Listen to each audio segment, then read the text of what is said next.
In this episode, we're going to look at creating a search where we can start typing in and we then get some results. But there's a problem with this because after each character we type, it's doing the search. And if this search is costly, then that could end up having a lot of load on your server. So instead, what we need to do is to create a mechanism where as we are typing, it can add a delay before it actually submits the form.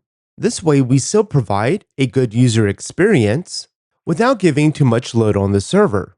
And this can sometimes be tricky, especially in making it reusable. And so that's what we're going to look at in this episode, is how we can create this debounce functionality, which basically means that we are adding a bit of a delay before the form actually submits, but doing it in a way that we would then be able to reuse it in other areas of our application. To watch this full episode and more videos, visit driftingruby.com and subscribe to the Pro membership.